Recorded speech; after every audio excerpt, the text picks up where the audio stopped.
ಆಚಾರಗಳನ್ನ ನುಡಿ ಉಪದೇಶ ಮಾಡಿರುವಂತ ವಿಷಯಗಳನ್ನ ಸಾಕ್ಷಾತ್ ಶ್ರೀ ಮಹಾವಿಷ್ಣುವೇ ಬಗಲಾಗಿ ಪ್ರಸಿದ್ಧಿಯಾಗಿರೋದು. ಆಗಮ ಆಗಮ ಅಂದ್ರೆ ಏನು?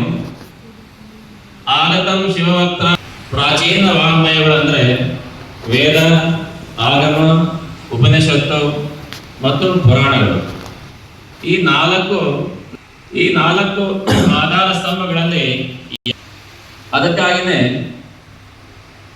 ಆಗಮಗಳಲ್ಲಿ ಶೈವಾಗಮ ಅಂತ ಕರ್ಕೊಂಡು ಬಂದಿದ್ದಾರಲ್ಲ, ಆ ಶೈವಾಗಮಗಳನ್ನ ಮೊಟ್ಟ ಮೊದಲು ಪಾರ್ವತಿಗೆ ಪರಮಾತ್ಮ ಉಪದೇಶ ಮಾಡ್ತಾನೆ.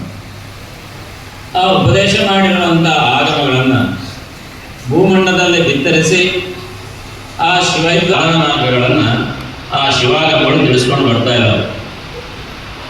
ಆ ಸಿದ್ಧಾಂತಗಳನ್ನ ಭೂಮಂಡಲದ ಮೇಲೆ ಎಲ್ಲರಿಗೂ ತಿಳಿಸ್ಬೇಕಂತೇಳಿ ಆ ಪರಶಿವ ಪರಮಾತ್ಮ ತನ್ನ ಆಸ್ಥಾನದಲ್ಲಿರುವಂತಹ ಗಣಾಧೀಶ್ವರರನ್ನ ಈ ಭೂಮಂಡಲ ಕಳಿಸ್ತಾನೆ. ನೀವು ಭೂಮಂಡಲದ ಮೇಲೆ ಅವತರಿಸಿ ಶಿವಾದ್ವೈತ ಸಿದ್ಧಾಂತವನ್ನು ಸ್ಥಾಪನೆ ಮಾಡಿ ಶಿವ ಜೀವ ಹೇಗೆ ಸಾಮರಸ್ಯಗೊಳ್ಳೋದು ಎನ್ನುವಂಥ ಸಿದ್ಧಾಂತವನ್ನ ನೀವು ಉಪದೇಶ ಮಾಡಿಕೊಂಡು ಬರ್ರಿ, ವೀರಶೈವ ಸಿದ್ಧಾಂತವನ್ನು ಸ್ಥಾಪನೆ ಮಾಡ್ರಿ ಅಂತೇಳಿ ಪರಮಾತ್ಮ ಆದೇಶ ಮಾಡಿದಾಗ ಅಲ್ಲಿರ್ತಕ್ಕಂಥ ಪಂಚಗಣಾಧೀಶ್ವರರು ಭೂಲೋಕದಲ್ಲ ಅವತರಿಸ್ತಾರೆ.